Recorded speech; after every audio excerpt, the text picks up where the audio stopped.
Hello Aquarius, Sun, Moon Rising, and Venus Signs. Kamusta kayo? Sana po'y nasa mabuti kayong kalagayan. Welcome back po sa Star Tarot.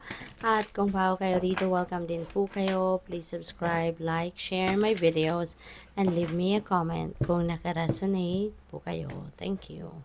First message ni Aquarius, we have the Magician energy. So this is a new beginning, no? New beginning energy ito, Aquarius. Maaari ng iba sa inyo rito is definitely going to start taking action towards manifestation ng kung ano man ang gusto ninyong mangyari sa buhay ninyo or ng kung ano man ang gusto ninyong ma-achieve sa buhay ninyo. So ngayon sisimulan ninyong mag-take action, no? Sa kung ano man ang mga goals ninyo, ano man yung mga dreams ninyo, mga heart's desires ninyo, yan ay gagawa na ninyo ng paraan sa ngayon para makalapit na kayo doon sa pag-manifest nito, no? Kaya good luck sa'yo. So we also have Four of Cups. Ayan, so Aquarius, this is a missed opportunity. Maaaring this is an opportunity. There is an opportunity that you have missed. Maybe there is something that you've been expecting to happen na hindi nangyari, hindi dumating. Kaya parang nawalan kayo ng gana, no? Parang nawalan kayo ng amor dito. Kaya pati tuloy yung mga bagong opportunity and possibility na kumakatok sa inyo sa ngayon, parang hindi mo pinapansin, nawawalan ka ng gana. So, yun.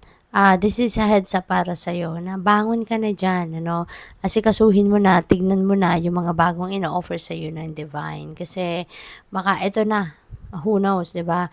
Ito na yung magiging breakthrough mo. Ito na yung tawag dito, mas maganda at mas maayos, 'di ba? Na something na ibibigay sa ng universe kaysa doon sa inyong ini-expect or hinihintay. So we have Four of Wands and this is a celebratory energy. Baka may travel dito na involved. Pwede kasi ng iba sa inyo rito is going to um, celebrate something. Maari din ng iba sa inyo rito is going to um, siguro magta-travel pa because you want to see your family, to be with your family, maaaring ganon. Or baka makikipag-celebrate kayo sa pamilya, baka meron kayong mga achievements, and you want to celebrate that with your family and friends. Or baka yung pamilya ninyo mismo, no? Merong na-achieve, kaya gusto ninyong i-celebrate yan kasama ang buong pamilya, no? So, pwedeng ganon. There could be also wedding dito. Baka meron kayong attend ng wedding or baka kayong ikakasal or pwede rin na meron ditong mga engagement, no, na maaring maganap. Kaya good luck sa'yo. So, tignan natin kung ano pa yung mga messages para kay Aquarius.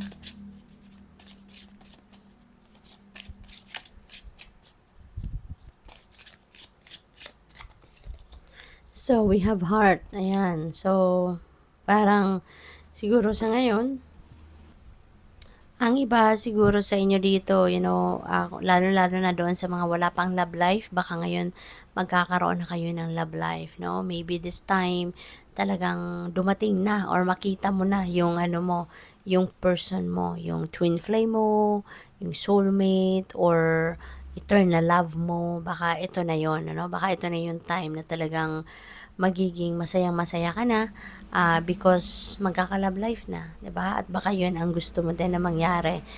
Pwede rin na ang iba sa inyo rito is going to really enjoy, 'di ba? Your person. Kung kayo ay nasa relationship na, baka maybe you're going to have quality time together, 'di ba? Romance is in the air, love is in the air, 'di ba? You're just going to feel so much love sa ngayon, lalo-lalo na from your person. At pwede rin, ang iba sa inyo rito, siguro kaya magiging masayang-masaya kayo. You're going to be feeling ecstatic because hindi lang sa love life kayo magiging masaya, kundi pati rin sa trabaho. Baka ang iba sa inyo rito will be receiving promotion or baka nag-succeed yung strategy niyo sa trabaho, yung mga ganun ba, lalo-lalo na sa mga project siguro na ginawa ninyo. We have mountain, ayan, so there could be challenges na maaring maranasan kayo And that could be in various areas of life. Pero ganun pa man, huwag kayong malulungkot, huwag kayong mawawalan ng pag-asa, okay? Ano man ang klaseng problema ang kaharapin ninyo, kasi normal lang yun, 'di ba? No? That's just normal, that's just natural na meron talagang mga problema sa buhay. Kaparte yan ng buhay natin eh. That is also a blessing, 'di ba? Yung mga ganyang mga ganyang um, pagsubok sa buhay, 'di ba? Diyan tayo natututo. Diyan tayo diyan tayo natututo, diyan tayo nagkakaroon ng ng bagong learnings, 'di ba? When there are troubles, when there are difficult situations, diyan lumalabas yung galing natin. So we have man, no? This is masculine energy. Aquarius, there may be a presence of very strong masculine energy in your life. Pwede rin na you are going to project ngayon strength, 'di ba? Fortitude, confidence, security, yung ganon, ano? Pwede rin na you are going to be dealing with a man sa ngayon na, alam mo yun, has a great influence in your life. O pwedeng merong ganon, no? Sa buhay ninyo sa ngayon.